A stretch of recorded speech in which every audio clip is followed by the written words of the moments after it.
Well, hello, Glue Troopers. Max of Max's Models here. Getting ready to go to work. Be gone for 4 days, so there won't be much more content coming out for the rest of the week. I was looking at my helicopter kit model collection. While I was at PAMSCon, I had bought that 148 scale OH6 to add to the collection because I figured maybe at that scale I could find some room in it on the shelf when I was done.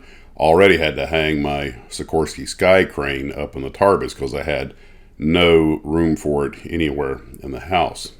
And my helicopter shelf is reasonably well adorned. I have a couple of the civilian helicopters on another shelf down with the airliners because they were commercial civilian helicopters. But it got me thinking about your collection being in scale. Now, I had wanted to do a helicopter collection in 148 scale of everything the Army flies, or at least that they had when I was in, and call it Fly Army. But I literally have no place to put something that big because when you start including a Chinook in 148 scale, things start getting pretty big pretty fast. And I realized, you know what? It's just not going to happen. I could do it in 172nd scale, but I didn't find a 172nd scale OH6. And there may be one floating around somewhere, but the point you start getting at is sometimes getting an entire collection in scale is a difficult thing to do.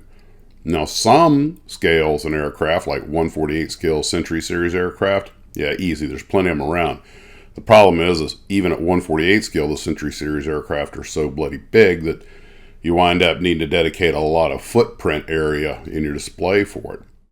Armor maybe not so bad because there's a lot of 135 scale stuff and it doesn't eat up that much space on the ground. And of course cars in 124 or 125 scale, that definitely makes it a lot easier. But aircraft and helicopters, they get out of hand in a hurry.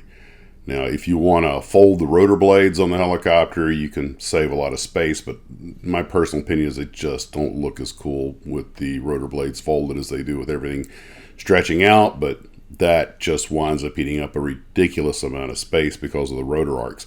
I have my rotors overlapping on most of them. They still have to be pretty far apart, but at least you can see everything.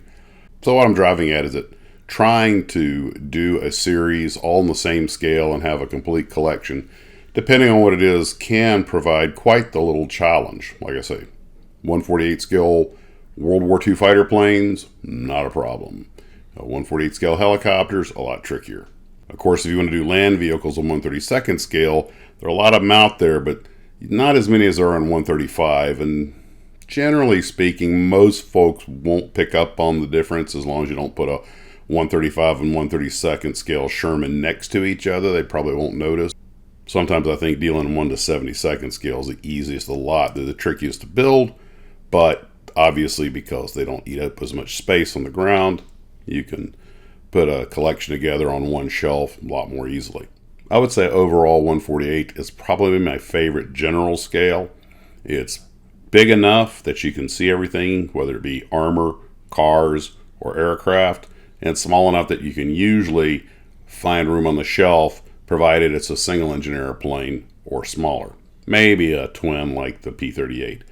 You start getting into the cargo planes and the bombers, and then it's kind of time to move to 1 to 144 scale, unless you happen to have a lot of storage space. I know some people actually put them up on the walls because there's just no other place to put them.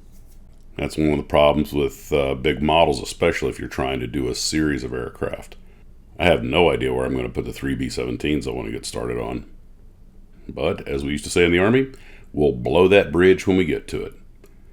Well, guys, that was just the idle thoughts I was having for today. I hope you're having a wonderful day. Hope to see you at the live stream Saturday night where we'll figure out what we want to talk about sometime later in the week. Take care of yourselves, and as always, model on.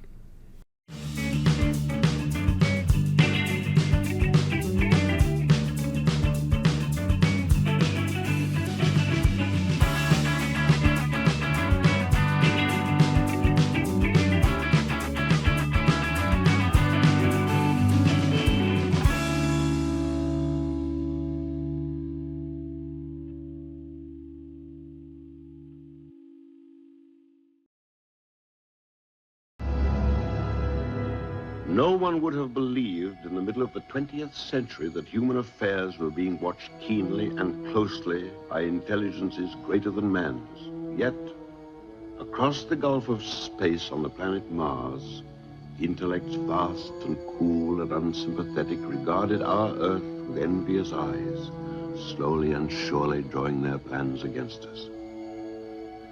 Mars is more than 140 million miles from the sun, and for centuries it has been in the last stages of exhaustion. At night, temperatures drop far below zero, even at its equator.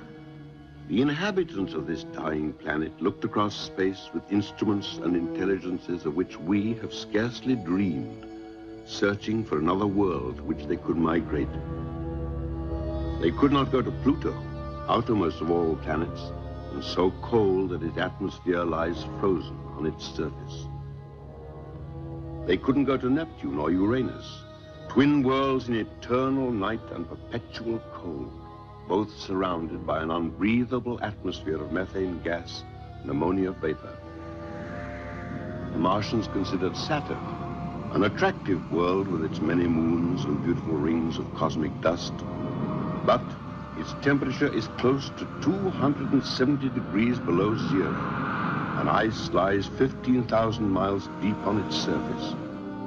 Their nearest world was giant Jupiter, where there are titanic cliffs of lava and ice with hydrogen flaming at the tops, where the atmospheric pressure is terrible, thousands of pounds to the square inch. They couldn't go there, nor could they go to Mercury, nearest planet to the sun. It has no air, and the temperature at its equator is that of molten lead. Of all the worlds that the intelligences on Mars could see and study, only our own warm Earth was green with vegetation, bright with water, and possessed a cloudy atmosphere eloquent of fertility.